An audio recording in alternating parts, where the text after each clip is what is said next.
earlier today, the U.S. used its veto power at the UN Security Council to kill a resolution from Algeria demanding an immediate ceasefire in Israel's war against Hamas. Well, according to U.S. diplomats, that resolution literally jeopardizes ongoing negotiations to broker the release of hostages that are currently being held by Hamas. And with domestic pressure building from the left, calling on the Biden administration to abandon support for Israel, what can we expect as this continues to play out? Well, joining me now to discuss this and more is Congressman Nathaniel Moran. He serves on 3 committees, 2 of which are extremely critical to this particular topic. Those would be the Foreign Affairs Committee and the Judiciary Committee. He represents the 1st Congressional District of Texas. Congressman Moran, welcome back to Washington Watch. Great to have you.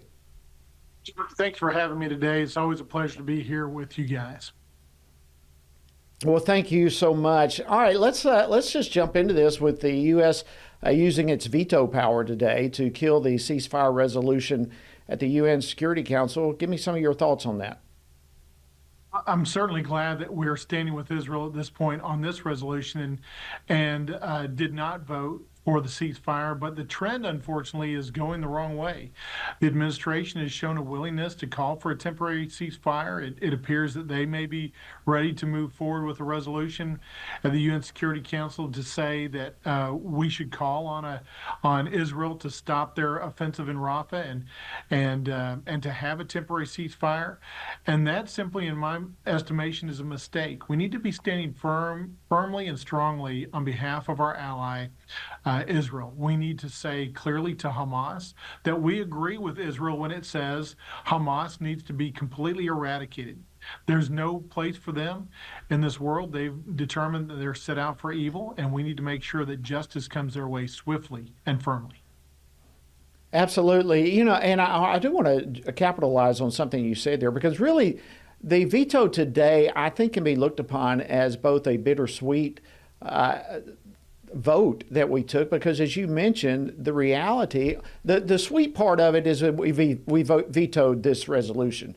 The bitter part of it is, as you mentioned, the Biden administration is circulating its own draft resolution and its own 6-week pause, calling for a 6-week pause, a temporary ceasefire. How, in your opinion, should the administration be dealing with Israel right now?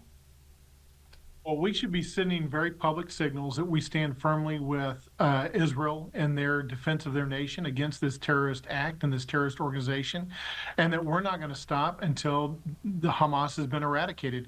We're seeing these trends, I think, frankly, because of political pressures that are happening inside the administration of President Biden that come from kind of this pro-Iran and pro-Hamas and frankly, pro-terrorist viewpoint. Some of it is even coming out of Michigan, and you see this. And when you see Michigan on the electoral map, you know it's a very important place for the president to be watching. And I think he's being swayed by the politics instead of the good policy in this realm. The other thing I'm going to say about this is, frankly, it's hard to believe that we were the sole veto here. You're talking about the United Nations, an organization that was created to specifically provide for peace and prosperity and stability around the world. And we're the only nation that's objecting to this resolution. That seems inconceivable to me.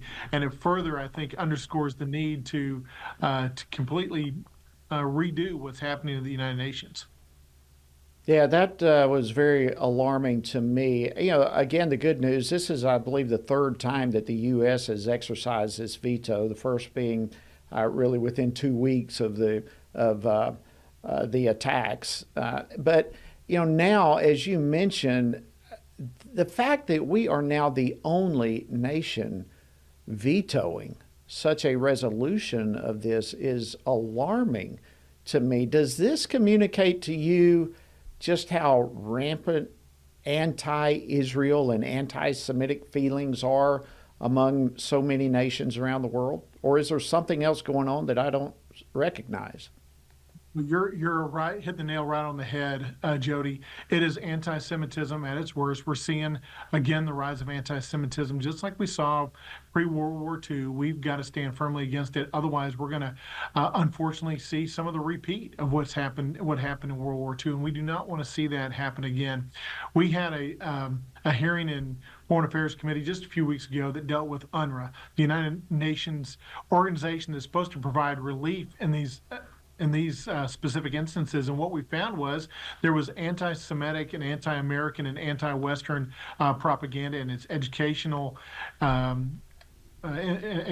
information is given out to its kids, that 12 of the members of UNRWA actually participated directly with the attacks on October the 7th against Israel, and that there was more anti-Semitic feelings among those involved in UNRWA than honestly than we've ever seen before. And it's very disturbing to know that we are actually providing funds to this United Nations organization that is not working to provide peace and stability in that region, but really is working antithetical to that goal and that end. Absolutely. Well, listen, before I let you go, FRC, we've been tracking, as you may be aware of, all the attacks on churches in the United States. And the new report that's just come out has identified that there were 436 incidents in 2023 alone. That's doubling the church attacks from the previous year. In December 22, when FRC first released this report, the Department of Justice and the White House both said that they would engage on this issue, but we've all just stood back and watched, frankly, their focus remain on pro-life advocates and concerned parents instead. Do you have any thoughts on these attacks that we're watching increasing, accelerating on churches across the United States? Well, Jody, I'm so glad you asked me about this, because there's no question part of the reason in the rise of this is because that behavior has been modeled by the federal government and the Department of Justice itself. The Department of Justice has targeted folks like Catholic institutions and called them domestic terrorists, and parents who complain at school board meetings. And we've seen the application of the Freedom of Access to Clinics Entrances Act, that FACE Act.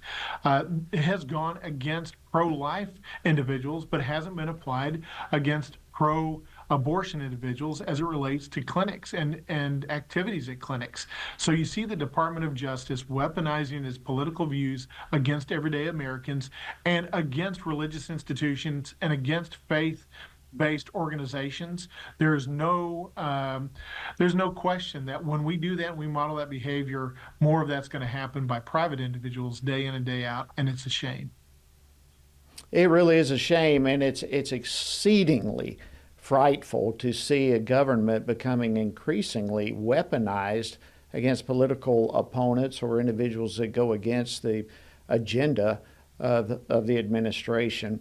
By the way, you can read the report yourself, any of you listening or watching right now, by simply texting the word church to 67742, or you can follow links at tonyperkins.com. It's there as well.